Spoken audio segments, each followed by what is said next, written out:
اللہ تعالیٰ نے ہم پر یہ فضل فرمایا ہے کہ ہمیں اللہ نے عظمتوں والے محبوب عطا فرمائے۔ نبی پاک صلی اللہ تعالیٰ علیہ وسلم کا علم بھی بڑا عظیم ہے، حضور کے معجزات بھی بڑے عظیم ہیں، کمالات بھی بڑے عظیم ہیں، فضائل، شمائل، خصائل۔ حضور کو اللہ تعالیٰ نے جس زاویے، جس سمت سے عطا فرمایا ہے تو عظیم ہی بنایا ہے، لیکن قرآن مجید میں ارشاد فرمایا کہ وَإِنَّكَ لَعَلَىٰ خُلُقٍ عَظِيمٍ، محبوب بے شک آپ کے اخلاق بھی بڑے ہی عظیم ہیں، آپ عظیم خلق پر ہیں، عظیم اخلاق کے مالک ہیں۔ ایک ہوتی ہے خلق، ایک ہوتا ہے خلق۔ خلق کہتے ہیں انسان کی ظاہری تخلیق کو، اس کی ظاہری خد و خال کو، صورت کو، اور خلق کہتے ہیں اس کے باطنی اوصاف کو، اس کی سوچ کو، اس کی نرم دلی کو، اس کے اچھے جذبات کو، اس کے خلوص کو، اس کی عاجزی کو، اس کی محبت کو، اس کے للہیت کو، اس کے باطن کے اندر جو لوگوں کے لیے اچھے جذبات ہوتے ہیں، اس کو خلق کہتے ہیں۔ اللہ تعالیٰ نے حضور کو جو خلق عطا فرمائے وہ بڑے ہی عظیم عطا فرمائے۔ نبی پاک علیہ الصلاۃ والسلام کے اخلاق کے اندر جو کمالات تھے وہ ذرا انفرادی تھے۔ ہمارا آج جو سب سے بڑا مسئلہ ہے وہ نہ اقتصادی ہے نہ معاشرتی ہے، ہمارا سب سے بڑا مسئلہ اخلاقی مسئلہ ہے۔ قومیں، ملتیں، قبیلے جب اخلاق چھوڑ جاتے ہیں اور جب وزاداری چھوڑ جاتے ہیں اور جب عظمت کردار چھوڑ جاتے ہیں تو وہ خود بخود بیک ہونے لگتے ہیں، وہ پیچھے ہٹنے لگتے ہیں۔ بہت سارے لوگ بام عروج پر ہوتے ہیں، آگے نکلتے ہیں، لیکن اپنی اخلاقی کمزوریوں کی وجہ سے وہ پستیوں کی طرف سفر شروع کر دیتے ہیں۔ انسان کے لیے سب سے زیادہ ضروری یہ ہوتا ہے کہ وہ اخلاقی مضبوطی اپنی طبیعت میں پیدا کرے۔ بہت سارے دوست لوگوں سے پیار کرتے ہیں لیکن بعد میں جب وہ ان کا اخلاقی رویہ دیکھتے ہیں تو خود بخود پیچھے ہٹ جاتے ہیں۔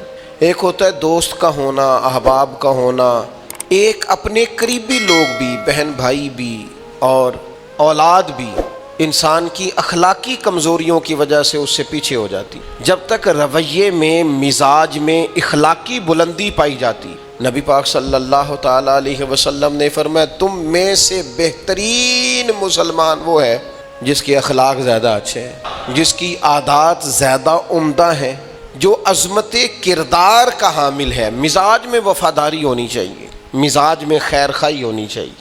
انسان بعض لوگوں کے لفظوں میں عاجزی ہوتی ہے، ویسے وہ عاجز نہیں ہوتے، ملتے بھی جھک ہیں، لیکن ویسے عاجز وہ کہتے ہیں میں نے شیشے میں اتار لیا ہے، میں تیز آدمی ہوں، دیکھا میں نے اس کو بھی قائل کر لیا ہے۔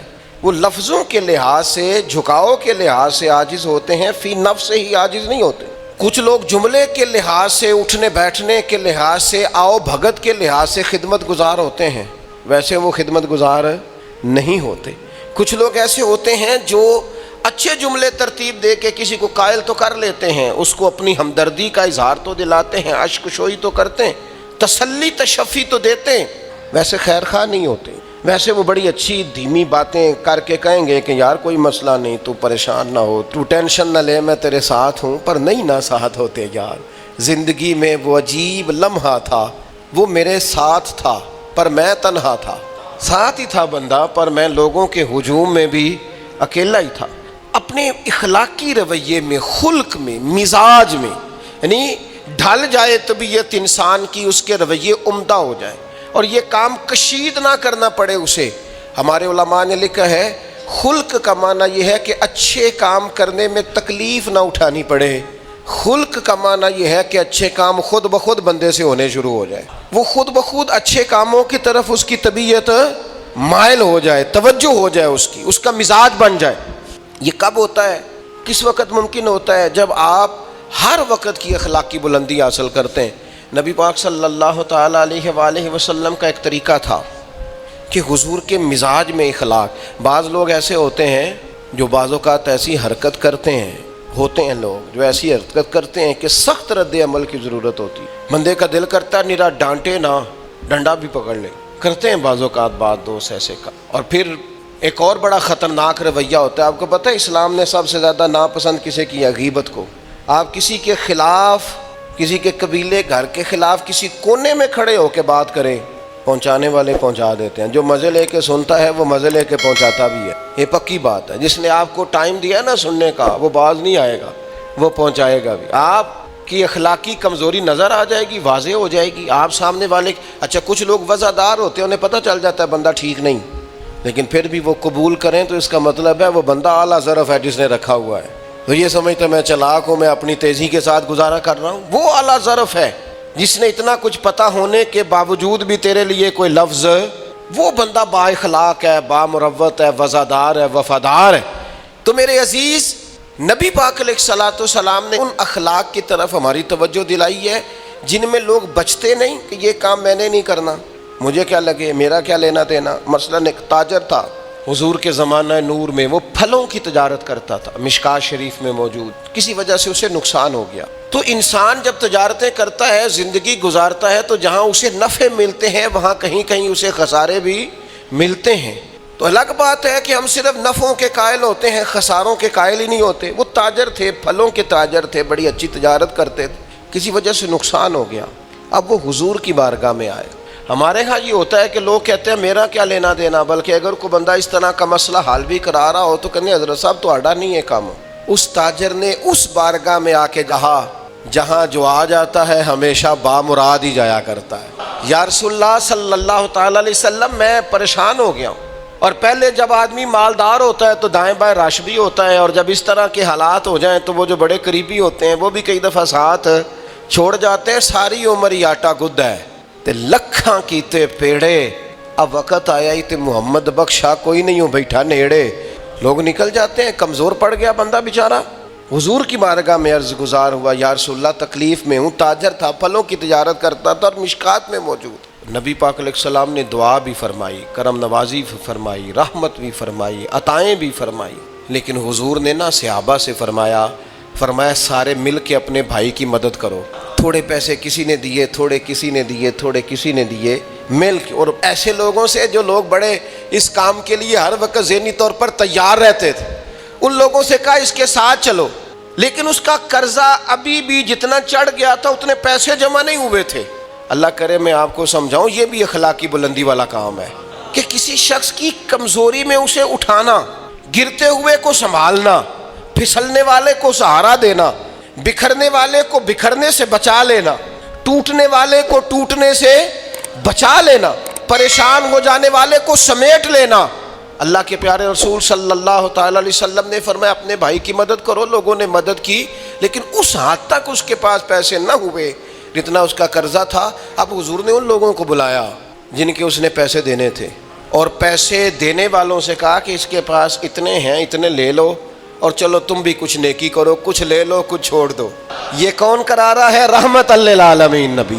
اور ہمارا جب کوئی بندہ اس طرح الجھ جاتا ہے پھر تو وہ ساڑھا لگتا ہی کچھ نہیں نا، اتنے دنوں تک نہ رشتہ داری ہوتی ہے، نہ دوستی ہوتی ہے، نہ تعلق، وہ تیری آنکھ ہو یا سنگ ملامت کی چبھن۔ کون پہنچا ہے میرے درد کی گہرائی تک، دور شہرت میں تو یاروں نے کیا یاد بہت، پر ساتھ آیا نہ کوئی کوچے رسوائی تک۔ جب حالات خراب ہوتے ہیں تو سب سے پہلا کام یہ ہوتا ہے میرا تعلق کوئی نہیں، اور جب ٹھیک ہوتے ہیں تو پھر بڑی لمبی رشتہ داری نکلتی ہے، ہو کہتے ہیں وہ بڑی دور کے میرے قریبی تعلقات ہیں، بڑا دور کا رشتہ ہے، میرا بڑا قریبی لین دین ہے۔ تو بڑی عمدگی سے لوگ بڑی دور شہرت میں تو یاروں نے کیا یاد بہت، پر ساتھ آیا نہ کوئی کوچے رسوائی تک۔ جو عرض کرنے جا رہا ہوں اس پر آپ نے زیادہ غور کرنی ہے کہ اگر کوئی آدمی گر رہا ہو تو گرتی دیوار کو دھکا نہیں دینا، اسے سنبھالنا ہے۔ اس شخص کو یار حالات ہو جاتے ہیں اوپر نیچے، انسان کمزور پڑ جاتے ہیں، راہ چلتے چلتے کئی دفعہ گاڑی کا صرف پیٹرول ہی ختم نہیں ہوتا، جو مفت میں پانی ملتا ہے کئی جگہوں پہ وہ بھی ختم ہو جاتا ہے، اور قریب قریب اس کی بھی کوئی شناخت نہیں ہوتی۔ کئی دفعہ صرف اور صرف پیٹرول کا مسئلہ ہی نہیں ہوتا، وہ جو 20 روپے میں ہوا ٹائر میں بھری جاتی ہے کئی جگہوں پہ وہ بھی نہیں ملتی۔ تو تسلی کے لیے اخلاقی رویہ یہ ہونا چاہیے کہ اگر کوئی بندہ کہیں کمزور پڑ رہا ہے، گر رہا ہے، تو اس کی اس کمزوری پر اسے تھاما جائے، اس کی حوصلہ افزائی کی جائے، تسلی دی جائے۔ لیکن ہمارا یہ ماحول نہیں ہوتا۔ میں اکثر کہتا ہوں دوستوں سے کہ جو آدمی اپنے گھر کی تیسری منزل شروع کرتا ہے نا، تیسرا لینٹر ڈالتا ہے، اسے سارے جا کے انہیں بھائی آپ کو کام ہویا تو دسی، بھائی انہیں کیوں دسنا ہے، مالدار آدمی ہے تیسرا لینٹر ڈال رہا ہے، لیکن وہ بیچارہ غریب آدمی جو بالے ڈال رہا ہے اور لکڑی کی چھت ڈال رہا ہے، وہ اگر کسی سے جا کے کہتا ہے نا تھوڑی امداد کرا دے میرا کام رک گیا، تو کہتے ہیں آپ نے پہلے بتانا تھا، اب تو نہیں نا، مطلب وہ تو بڑی پرانی بات تھی، وہ تو میں نے بانٹ دیا رمضان میں بڑا کر دیا، فلانی جگہ بڑا یہ لہجہ درست، یہ اخلاقی رویہ نہیں۔ درد دل اور چیز کا نام ہے، خیر خائی اور چیز کا نام ہے۔ وہ کسی نے کہا تھا کہ پلا کر گرانا تو سب کو آتا ہے، مزہ تو تب ہے کہ گرتوں کو تھام لے ساکی۔ کوئی گر رہا ہو اس کا بازو پکڑنا، اس میں مزہ ہے، اس میں لطافت ہے، اس میں حسن ہے۔ اور ایک دوسرا اخلاقی رویہ جس کی بہت زیادہ ضرورت ہے، جو ہمارے زیادہ ساتھ ہوتے ہیں نا، غلطیاں بھی انہوں نے ہی کرنی ہوتی ہیں، جو آپ کے ساتھ نہیں انہیں آپ کو معاف بھی نہیں کرنا پڑتا۔ معاف کسے کرنا پڑتا ہے؟ معاف کسے کرنا پڑتا ہے؟ اپنے خادم کو۔ اگر آپ آفیسر ہیں تو اپنے ملازم کو۔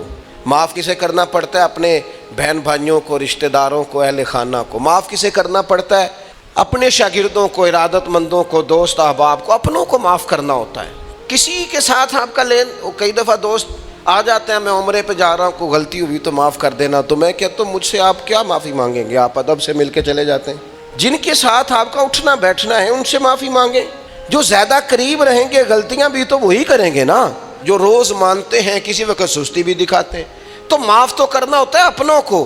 ایک خاص بات کروں آپ سے، بیٹیوں کو معاف نہیں کرنا پڑتا، معاف بہو کو کرنا پڑتا ہے۔ کر کے تو دیکھو نا یار، ایک معیار ہے بیٹی کے لیے، وہ بیاہ کے کسی جگہ گئی ہے، اس کی شکایت آئی ہے، تو ہمارا جواب یہ ہے کہ ابھی بچی ہے، سیکھتے سیکھتے سیکھ جائے گی۔ یہ جواب بنائیں بہو کے لیے۔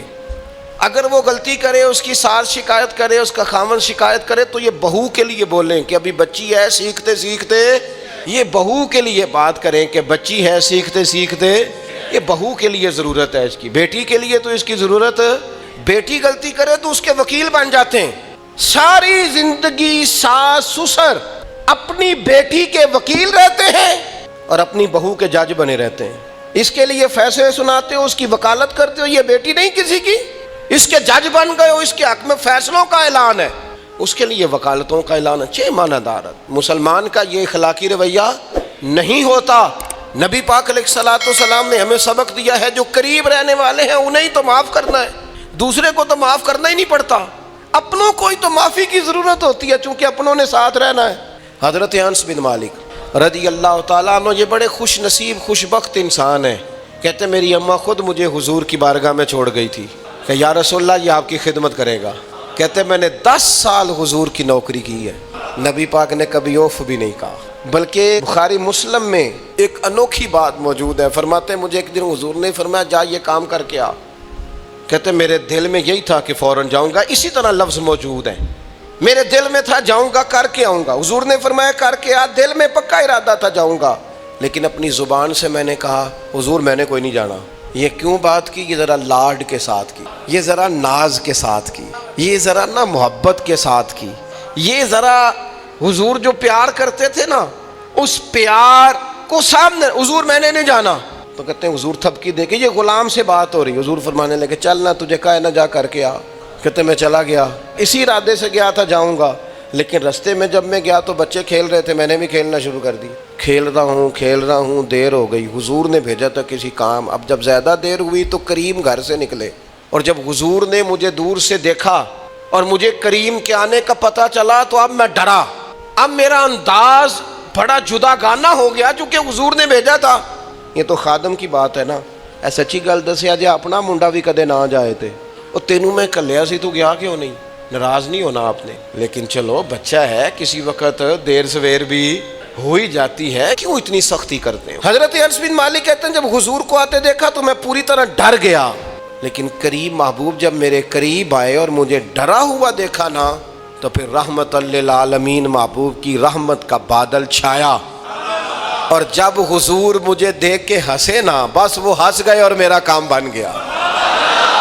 بس کریم تھوڑی دیر ہوئی، ایک آیا کالیاں زلفاں والا، ایویں 2 کڑیاں میرے من وچ رکیا تے کر گیا نور اجالا، بات بن گئی، بات طبیعت ٹھنڈی ہو گئی۔ تو حضور فرمانے لگے میں نے کہا تھا جاؤ، گئے نہیں۔ اب جب حضور مسکرا گئے تو بات ہی ختم ہو گئی۔ یا رسول اللہ صلی اللہ علیہ وسلم جانے لگا ہوں. تو حضور نے پھر شروع سے بات شروع کر دی. حضور جانے لگا ہوں. فرمایا جا دوڑ کے آ, پھر جو کہا تھا وہ کر کے آ. لیکن وہ بیچ میں جو دیر ہوئی تھی, وہ جو لیٹ ہوئی تھی, اور جو میں کہہ کے آیا تھا میں نے نہیں جانا, حضور نے اس بات پر مجھ سے کوئی سختی نہیں کی. میرے عزیز, اپنوں نے تو غلطی کرنی ہے, معاف کس کو کرنا ہے؟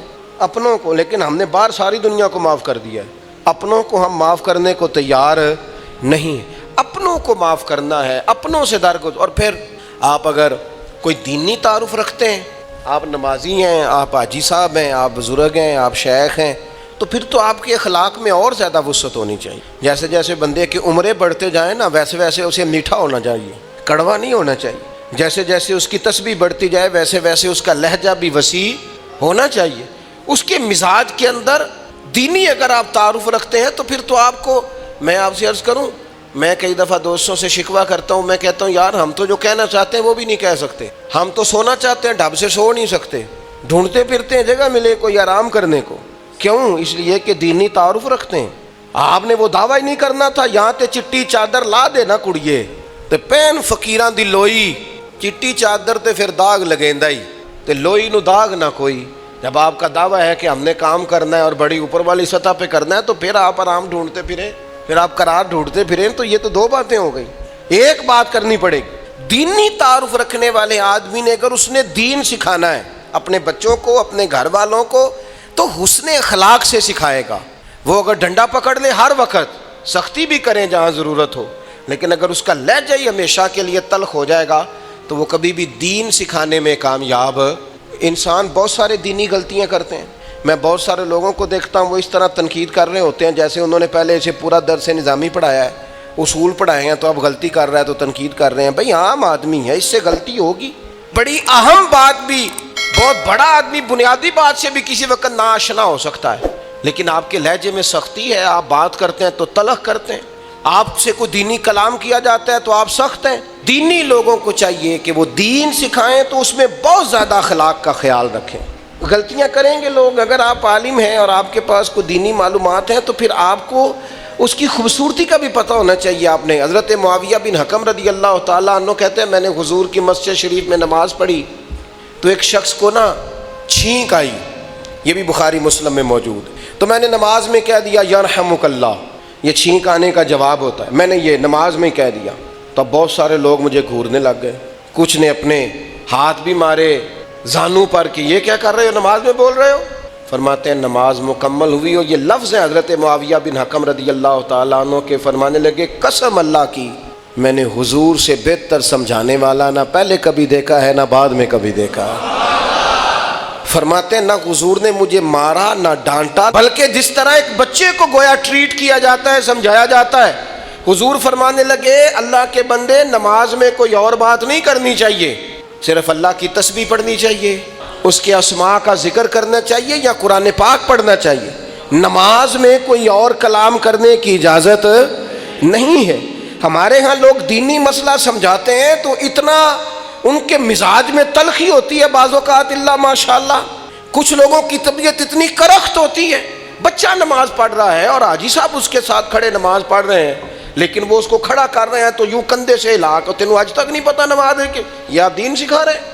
یہ اخلاقی رویہ دین سکھانے کا, یہ لب و لہجہ دین سکھانے کا. قطعاً ایسا کوئی کام نہ کریں. میں تو یہ مدارس کے اساتذہ سے بھی کہتا رہتا ہوں, میں کہتا ہوں نبی پاک نے کبھی کسی کو نہیں مارا. آپ بچوں کو ڈانٹیں, کریں کچھ, لیکن وہ رویہ آپ اختیار نہ کریں جس کی دین اجازت نہیں دیتا. تو اخلاقیات میں ان چیزوں کا ضرور خیال کریں. ایک روایت اور عرض کر دوں آپ کو. حضرت جابر بن عبداللہ رضی اللہ تعالیٰ عنہ فرماتے ہیں میرے والد احد میں شہید ہو گئے تھے, میرے ذمے بہنوں کا بوجھ بھی تھا اور قرضہ بھی تھا. اللہ کے محبوب علیہ السلام نا مختلف طریقوں سے مختلف انداز میں میرے اوپر کرم نوازیاں فرماتے. نوازنے کا طریقہ, آپ نہ کسی کو نوازیں بہانے سے. میں نے بعض بزرگوں کو دیکھا ہے, کسی بچے کو ادارے میں خانقاہ میں کمزور دیکھتے, وہ سریلا بھی نہیں ہے, اسے کہتے چل پتر نعت سنا, اور نعت سنا رہا ہے تو اسے نذرانہ دے رہے ہیں, چل بیٹے تلاوت سکھ سنا, چل تقریر سنا, کسی بھی طریقے سے اس کو تسلی ہو رہی. اور اس طرح کا رویہ نہ اپنایا جائے کہ وہ مانگنے والا بن جائے. یہ اخلاقی بلندی ہوتی ہے آپ کی کہ آپ کسی شخص کو بہانوں سے نوازیں. اس طرح کا ماحول نہ بنائیں کہ آپ اسے کہیں کہ چونکہ تو کمزور ہے، غریب ہے، فقیر ہے، لہذا تجھے دے رہا ہوں۔ حضرت جابر ابن عبداللہ فرماتے ہیں، اور یہ بھی آپ کو مسلم شریف میں ملے گا، فرماتے ہیں کہ جنگ میں حضور کے ساتھ تھا، میرا اونٹ بڑا کمزور ہو گیا، بیمار ہو گیا، چال نہیں رہا تھا۔ حضور میرے قریب آئے اور پیچھے آ کے فرمانے لگے اسے بھگاتا کیوں نہیں؟ میں نے کہا حضور بیمار ہے، کیسے بھگاؤں؟ تو نبی پاک نے نا اونٹ کو ایک درہ لگایا اور گویا پیغمبر اعظم نے حکم دیا، نبی رحمت نے، نبی اکرم نے حکم دیا، فرمایا اونٹ بھاگتا کیوں نہیں؟ وہ جو سب سے پیچھے تھا وہ سب سے آگے نکل گیا۔ واہ کیا جود و کرم ہے شہ بطحا تیرا، اور نہیں سنتا ہی نہیں مانگنے والا تیرا۔ سرکار نے حکم دیا، وہ اونٹ سب سے آگے نکل گیا۔ اب حضور گھوڑا دوڑا کے آگے آئے اور فرمانے لگے جابر یہ اونٹ میرے ہاتھ بیچ نہیں دیتا، وہ بیمار تھا، حضور کے حکم سے بھاگا ہے۔ فرمایا بیچ نہیں دیتا؟ کہا نہیں یا رسول اللہ آپ ویسے ہی رکھ لیں۔ فرمایا نہیں میں پیسے دوں گا۔ یا رسول اللہ آپ کا یہ ہے؟ فرمایا نہیں آپ قیمت بتائیں۔ حضور ٹھیک ہے اتنے کا اونٹ ہے، میں مدینہ طیبہ جا کے آپ کی خدمت میں پیش کر دوں گا۔ حضرت جابر ابن عبداللہ فرماتے ہیں حضور نے مجھ سے اونٹ خریدا، مدینہ طیبہ پہنچ کر نبی پاک صلی اللہ تعالیٰ علیہ وسلم نے سیدنا بلال حبشی سے فرمایا جابر کو اونٹ کی قیمت بھی دے دو اور کچھ پیسے زیادہ بھی دے دو۔ فرماتے ہیں مجھے اونٹ کی قیمت بھی مل گئی، کچھ پیسے زیادہ بھی مل گئے، اور جب میں حضور کی بارگاہ میں حاضر ہوا اونٹ پیش کر کے اور قیمت لے کے جانے لگا تو حضور فرمانے لگے جابر جانا نہیں، قیمت بھی تیری ہے، اونٹ بھی تیرا ہے۔ نبی پاک نے وہ اونٹ بھی تحفے میں مجھے واپس دے دیا۔ یہ اخلاقی رویے کی بلندی کہ کسی شخص کی غربت میں اسے نوازنا، لیکن اس طرح کا نوازنا کہ اسے محسوس نہ ہو کہ مجھے امداد دی جا رہی ہے۔ تو اپنے ان چند ایک اخلاقی رویوں پر ضرور توجہ کریں۔ ایک تو سب سے جس کو آپ دیکھیں کمزور ہو گیا ہے، گر رہا ہے، پریشان ہے، اس کا ضرور خیال کریں۔ لوگ بڑے بڑے تیز دوڑتے ہیں، کسی جگہ پھر گر بھی جاتے ہیں، گرتے ہوئوں کو سنبھالنے کی کوشش کریں۔ دوسری گزارش یہ کی ہے میرے عزیز، جو ہمارے قریبی لوگ ہیں انہیں تو ہم نے معاف کرنا ہے، اپنوں کو ہی تو ضرورت ہوتی ہے کہ درگزر کر کے اپنے ساتھ رکھا جائے، پیار کر کے اپنے قریب کیا جائے۔ اور تیسری گزارش یہ ہے کہ اگر آپ کسی کو دینی پیغام دینا چاہتے ہیں تو نہایت محبت کے ساتھ، نہایت خلوص کے ساتھ دینی مسئلہ آپ کسی کو بھی بتائیں تو اسے چھوٹا بچہ سمجھ کر آپ ڈیل کریں، شدت نہ اختیار کریں دین بتانے میں، وہ لہجہ اختیار نہ کریں جس لہجے میں محسوس ہو کہ آپ خود بااخلاق نہیں ہیں تو آپ کسی کو کیا سمجھائیں گے۔ اور چوتھی گزارش یہ کی ہے جب کسی کی مدد کریں اسے رسوا کر کے نہیں، کسی کی پھیلی جھولی دیکھ کر خوش ہو کے نہیں، بلکہ آپ اعزاز بھی اس شخص کو عطا کریں اور رویہ اس طرح کا اختیار کریں جس میں محسوس ہو کہ اس کی عزت نفس مجروح نہیں ہوئی۔ ان چیزوں کو پیش نظر رکھ کے جب اخلاقی بلندی ہم حاصل کریں گے نا، ایک میں اور بات بڑی ضروری آپ کی خدمت میں عرض کروں، جو آدمی بھی اپنے آپ کو بڑا سمجھتا ہے، وہ مالی طور پہ بڑا ہے، علمی طور پر بڑا ہے، عہدے کے طور پہ بڑا ہے، قبیلے کے طور پہ بڑا ہے، خاندان میں بڑا ہے، وہ کسی بھی مقام پر کسی بھی انداز میں بڑا ہے، اللہ نے فضل کیا وہ بڑا ہو گیا، اسے سمجھ آ گئی ہے کہ کچھ لوگ میری بات سنتے ہیں، میرا فیصلہ مانتے ہیں، تو وہ اچھی طرح سمجھ لے کہ اگر وہ اللہ کے فضل سے اسے کوئی موقع مل گیا بڑا ہونے کا تو وہ اپنے اخلاق کو بڑا کرے، پھر اپنے کردار کو بڑا کرے، پھر اپنے حوصلے کو، ظرف کو اور اپنے ذہن کو بڑا کرے، اس لیے کہ آپ اپنے کردار کی اور حوصلے کی بنیاد پر بڑے بنیں گے۔ صرف یہ کہ دو تین آپ کے نام کے ساتھ القابات لگ جائیں اور چند لوگ آپ کو سلوٹ کرنے لگ جائیں، اس سے نہیں پتہ چلے گا کہ آپ بڑے ہیں۔ کردار و عمل سے خوشبو آئے گی تو پتہ چلے گا آپ کتنے بڑے ہیں۔ اللہ تعالی ہمیں سمجھنے کی توفیق عطا فرمائے۔